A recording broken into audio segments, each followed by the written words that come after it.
Good morning, and thanks for listening to another board meeting recap video for the Elko County School District Board of Trustees.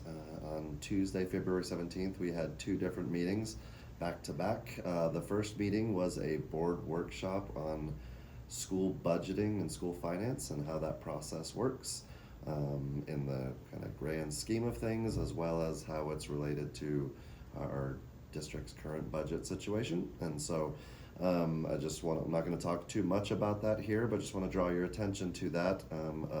Along with this video and this newsletter, we do have a link to the presentation that was given at that meeting by our CFO, Cassie Stalkey. It was very informative, very thorough, and all the feedback I've heard from people is I learned a lot, and a lot more than what I previously understood to be what goes on in school district budgeting and finance. So very insightful, very informative.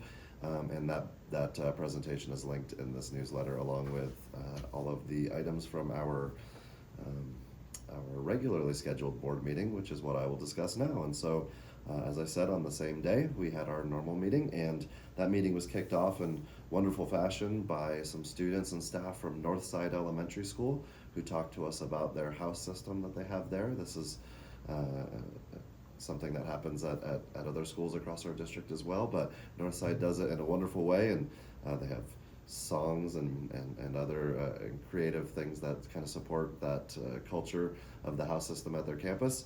And those 5 houses have names of attributes that are important to lifelong success and do tie in very well with our Elko County School District Portrait of a Learner as well. And those house names are kindness, ambition, discovery, gratitude, and perseverance. And the presentation was given by those students, supported by some teachers. They did a great job, and one of many wonderful things that are happening at Northside Elementary every day. So congratulations to those students, and thanks to that staff for supporting those kids in that way. After the presentation, we went into our other kind of normal processes of a board meeting. The first discussion and action item was the receipt, review, and possible approval of a boundary line adjustment.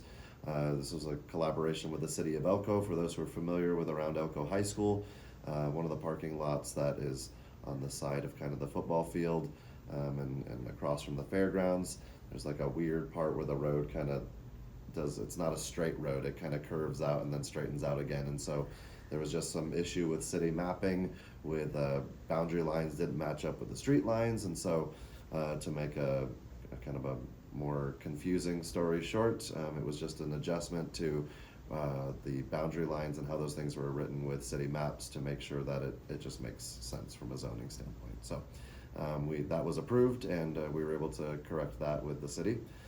The next item was policy JJA, which is an education records privacy policy.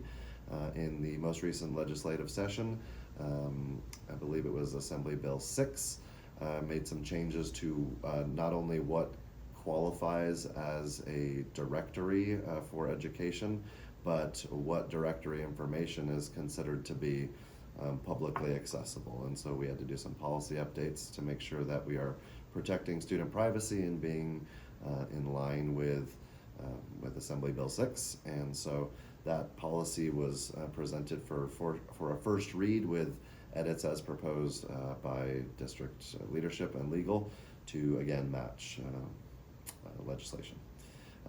Item 4.03 is something very similar in kind of purpose, and that was policy JCBC, which is rights and responsibilities, investigations and searches, law enforcement access to students. So it's a really long title for a policy. Assembly Bill 4 made some changes regarding what qualifies and who qualifies to have access to our students when it comes to law enforcement. We have a great relationship with our law enforcement agencies, and we love to work closely with them. But we also do have, an obligation to protect our students and our families' rights and privacy. And so we had some again proposed adjustments to make to that policy based on Assembly Bill 4. There was a little bit of discussion about that among our board, which had some suggestions, and there was also a public comment about considerations for that policy as well. So as is the case with the previous policy, that was also for first read, as we propose some edits, and we'll get to work on making some of those changes and adjustments as seem appropriate, and that should be on the next agenda as well. Then the next item was kind of the big one of the night, which took up a few hours of our time, and that item is or was my recommendations to our Board of Trustees as a plan to address our budget concerns and shortfalls that we're experiencing right now due to declining enrollment and declined birth rates and all other things that are contributing to our budget situation. So I did talk for one straight hour almost to share my presentation. I'm not going to do that as much detail. However, if you watch the video or go back and look at it, you can hear the entirety of about the hour of my presentation, and then there's about another good half hour plus of public comment, and then a really healthy and lengthy board discussion between me and the board about those different recommendations. But I do want to give you just an idea of what those recommendations look like and what that presentation was. So in the interest of time and to try to just be brief, the first kind of item or part that was mentioned of the presentation was things that have already been done. And we have a number right around $4 to $4.5 million of potential savings that have happened or could be realized right away. And among those are such things as changing the funding category of our textbook adoption that we did earlier this year over to the capital improvement side of things. If that's something that gets approved, that's allowable by NRS, and it's not the way we normally do it, but in a tough financial situation, it might be a good idea and a quick way to have a savings to our general fund, and that would come to the tune of about $2 million. We also are estimating that we'll have about $800,000 plus of insurance savings this year compared to last year. We were able to move multiple pre-K teacher salary portions over to weighted funds. We were able to move multiple items of general fund maintenance over to the buildings and sites fund. We had a travel freeze, like a general travel freeze that was put into place for non-essential travel for about $300,000. But an estimated per savings on substitutes for about $250,000. And then there were 5 positions that were eliminated from central office before really anything else was considered. To that point, there's a lot of talk about if we're going to be making changes that we need to make sure that it doesn't impact one group of people disproportionately to another. And by way of what 5 positions represents at central office, that's roughly 8% of our employees here at central office, and we have other considerations that are still being made. And I fully expect that as we try to have changes to match our 10 to 11% decrease in enrollment over the last 4 years, we will also see at least a good 10 to 11% of decrease in staffing at central office as well, to set that tone and to make sure sacrifices are being made everywhere. Then there were proposals that I lumped into 4 categories, and very importantly, like all of these are very important things that are going to be tough to get rid of, but they are, in my estimation, necessary or certainly good options for how we can find the money that we need to cut in order to be financially solvent going into the future. The first of those was to have a form of hiring freeze or staffing reduction. As I mentioned, we've had a 10 to 11% decrease in enrollment, and since our funding is tied directly to our enrollment, along with a decrease in enrollment should be a proportional decrease in staffing. And so we anticipate that if we're able to reach that proportional decrease, we would be able to save somewhere between $4 and $5 million for next year, just through certified positions. And so that would look like potentially some increasing in class size ratios. So eliminating positions through attrition is the hope. There's a lot of talk about cutting teachers. The idea is not to cut teachers; it is to cut positions and hopefully we can get most of those done through non-contracted teacher positions. And that would include retirements, resignations, critical needs, and potentially long-term subs if we need to get there. We'll also do an evaluation of paraprofessional placements throughout the district, but anything we're able to do there from a reduction standpoint would be well beyond the projected $4 to $5 million. We also talked about cutting as many 0 hours as possible for teachers in locations that have 0 hours.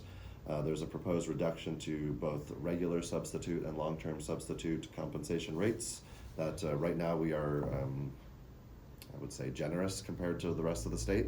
And so the proposal would be to reflect more of an average of what happens around the state. The next category would be instructional. We would propose putting a pause on textbook adoption for next year and only put funds towards sustaining current licenses and things that we have in place with current curriculum that's been adopted. There's talk about NNVA expansion and not a clear model on what that would look like, but opening up NNVA essentially to K-12 and deciding how we would have that model for next year and into the future is a suggestion. Technology and web-based programs, we're looking at how we can reduce our expenditures with Chromebooks, be that through Chromebook reduction. That was a heavy topic of conversation, is whether or not we need one-to-one, but looking at savings in Chromebook expenditures, as well as evaluating consolidating both district and site-based site-funded web-based programs. The next category was extra and co-curricular activities. Two kind of concepts were talked about. One of those is a pay to participate fee structure for students in athletics and possibly extra and co-curricular activities. The district does fund and supplement the vast majority of the cost of those programs, and so we don't want to get rid of those programs entirely, but we also may need to consider how people can contribute to those and not just have it completely on the back of the general fund. One kind of bright spot in the meeting, and something we've been working on since about a month or so ago, was we cut intramurals, middle school intramurals from our general fund, and that was a decision that was unpopular and kind of a tough one to talk about because it does impact kids. However, along with that decision, there were efforts made to try and find another way to fund that. And so while we are able to now cut that from our general fund, the middle school intramurals are back on and running, and that is because of generous donations from a couple of our community partners. So we were really happy to be able to announce that last week, and that is moving forward, so that's exciting. The last category was titled efficiency. The big topic and the topic of most of our public comment was about a proposal to consolidate Flagview, and kind of a short explanation of that would be to not have fifth graders in Flagview at least for next year. And what that would look like is the fourth graders that are now at their elementary schools would remain at their elementary schools next year, and our elementaries would be K through 5 next year in Elko, in the city of Elko. We estimate at least a $500,000 in cost savings by doing that. And there's a lot of talk and frankly misinformation being spread about like what the long-term plan is for that, and what decisions have been made already on that. It's not true. It's a proposal that I've made, and it was a big conversation on Tuesday, and will continue to be a big conversation because that's not a decision that I or anyone would take lightly. But that is one option for school consolidation, and also an attempt to avoid a school closure entirely at another school. So that was a big topic. Additionally, we talked about having added adjustments to our self-funded insurance plan. That is something that we've been very public about over the last few years, that we need to continue to make adjustments there so that our self-funded insurance doesn't continue to draw down from our general fund. A figure that's important for people to know is we have a great insurance plan, but right now our insurance plan owes our general fund about $7 million. And so that's money that could be going towards students and salaries and other important elements of our district. But right now has been supplementing our employees' insurance. And so we're trying to find a way to make that self-sustaining as opposed to drawing from our general fund. And then we also are proposing to reduce our incentive grant that the district provides in half. We have typically done $140,000, and so we're reducing that to $70,000. That's the suggestion, and we'll still have those grants available, but it'll just be a one-time incentive grant throughout the year as opposed to twice annually, and encourage everyone to still make use of those excellent grant opportunities. In addition to those somewhat immediate actions that we can take for this year and going into next year, we're also going to look at other possibilities. Want to do a comprehensive analysis of school attendance and zoning to make sure that our physical footprint of our schools matches our enrollment, and so we could see some adjustments potentially in the future to our zoning for our schools, and that would apply primarily to Elko, City of Elko, but we would look at that elsewhere as well. We also want to do an evaluation of our special education and special services department and how those caseloads look and how our programming is doing from an efficiency standpoint. And then also going to continue to look at whether we'll continue to use Centegix as a safety measure in our schools, a concept around credit recovery, how we can maybe, not have that be totally on the back of the general fund, but have some fee structure associated with credit recovery for students who have to take classes multiple times. And then also a conversation around a fee structure for facility usage from entities that are outside of the school district. So that was hopefully quick explanation or coverage of everything that kind of all the topics that were discussed. There were lots of other great ideas by board members and public comment that are going to go into our further deliberations and considerations for how we can have the impact that we need on the budget without sacrificing as many jobs as people are worried about, and without sacrificing essential programming for our students.